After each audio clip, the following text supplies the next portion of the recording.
The atmosphere in Toronto was charged with an intense energy, a city alive with its rich history and a spirit of rebellion. On June 13, 2025, Kendrick Lamar took the stage at Rogers Centre for the second night of his grand national tour, co-headlined with SZA. This event was more than just a concert. It was a significant cultural moment. Fresh from a heated rivalry with Drake, Toronto's own superstar, Kendrick was performing in the very heart of the 6ix9ine, where loyalties are strong and music serves as a battleground. The audience, a vibrant mix of fans, was eager to seize every moment, and when Kendrick performed Not Like Us, the anthem that had shifted the rap landscape, the stadium vibrated with excitement. This is the tale of a night when Toronto made its choice, where the streets came alive, and a king from Compton claimed a rival city as his own. Welcome to celebrity rap life, where the red carpets never roll up and the spotlight never fades. The rewards are legendary. Because in celebrity rap life, every downfall can become a comeback, and every headline tells a deeper story. Hit that like button, subscribe, and turn on notifications so you don't miss a second of what's coming next. The second night of Kendrick's Toronto performance was more than just a show, it was a declaration. The ongoing feud with Drake, a lyrical battle that had escalated from diss tracks to legal disputes, loomed over the city like a dark cloud. Kendrick's Not Like Us, with its sharp lyrics and infectious West Coast rhythm, had become a powerful statement, a Grammy-winning track that fans around the world chanted as if it were a mantra. Performing it in Toronto was a daring move, a direct challenge to the city's pride in Drake, who had significantly influenced its sound and skyline. Yet, as the lights dimmed and the opening acts concluded, the crowd's excitement was palpable. They were not just there for the music, they were there to witness history. Kendrick emerged on stage with a quiet intensity, his figure silhouetted against a giant GNX logo. The performance began with King Counta, its funky beat igniting the crowd. I can dig rap pin, but a rapper with a ghostwriter? What the fuck happened? He rapped, a clear jab at his rivalry with Drake. The audience erupted, their phones illuminating the stadium as they captured every moment. The energy intensified as he moved into element, his voice sharp and commanding, each lyric underscoring his lyrical prowess. Fans sang along, their voices rising like a wave, and when the song concluded, a chant erupted from the stands. It's not enough. They craved more, and Kendrick, with a grin, understood exactly what they wanted. SZA then joined him, perched on the hood of a sleek GNX car, a nod to the tour's branding.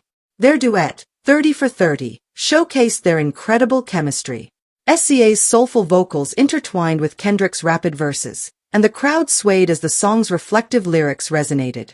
Toronto, a city known for its hustle, connected deeply with the track's themes of struggle and success. Fans shouted, "I see you," as Kendrick acknowledged individuals in the crowd, his energy electric. "Toronto, y'all got that fire," he exclaimed, and the crowd's response was thunderous. This was not a performer going through the motions. Kendrick was drawing energy from the city, transforming Rogers Centre into a vibrant, living entity. The setlist took the audience on a journey through Kendrick's musical evolution, with each song representing a different chapter. Hey Now set a reflective tone, its thoughtful lyrics resonating with longtime fans. Next came Family Ties, where Kendrick energized the crowd with a shout, "Toronto, we win Neen, say." The audience responded with enthusiasm, jumping together and elevating the Baby Keem featured track. The mood shifted again with Money Trees, a nostalgic hit that had everyone rapping along, from the playful ad-libs to the ethereal chorus. The crowd was fully immersed in the experience, momentarily putting aside any rivalries as they connected with Kendrick's storytelling. The highlight of the night was unmistakable. When the first notes of Not Like Us rang out, the stadium erupted. Kendrick moved across the stage with a fierce yet playful energy, delivering each line with precision. The audience, a mix of dedicated fans and curious locals, joined in with a powerful chant. "A minor," they shouted, the iconic line reverberating throughout the arena. As the song concluded, the crowd continued to roar for more, chanting "One more time," with hands raised in anticipation. Kendrick, relishing the moment, obliged by restarting the track to thunderous applause. The fans' demand for the anthem was relentless, and for a brief moment, Toronto felt like Compton, as the city's loyalty shifted under the impact of Kendrick's performance. The crowd's reaction was deeply personal, reflecting the ongoing feud between Kendrick and Drake, with Not Like Us serving as a cultural touchstone. Performing it twice in Toronto was a bold statement, and the audience's enthusiastic response indicated that Kendrick had won them over. Posts on X from fans captured the moment. Toronto crowd begging Kendrick to run, "Not like us back one more time." Wow. Another user remarked, "As far as I'm concerned, Toronto picked a side." The internet buzzed with clips of the encore, with fans chanting Kendrick's name as he exited the stage, creating an atmosphere that felt like a triumphant celebration in rival territory. Kendrick's interaction with the audience extended beyond the music. Between songs, he acknowledged fans, pointing out signs and vinyl records held high. "I see you, bro," he called to a fan with "A to Pimp a Butterfly" poster, igniting cheers. After the concert, he took the time to sign a fan's vinyl of Damn, a moment that was shared on X by @TorontoHip. Kendrick Lamar autographed a fan's vinyl during his second night in Toronto. These moments were genuine, showcasing Kendrick's connection with a city he had previously challenged, winning over skeptics. During a break, he joked, "What's in that Toronto water?" amazed by the crowd's enthusiasm. "Y'all are so loud." The celebration continued beyond the stadium, with fans taking to the streets to freestyle to "Not Like Us" outside the Rogers Centre. Videos captured groups dancing and crip-walking, their excitement palpable. One user on X shared a clip of a spontaneous cipher, noting, "They took the party outside the stadium."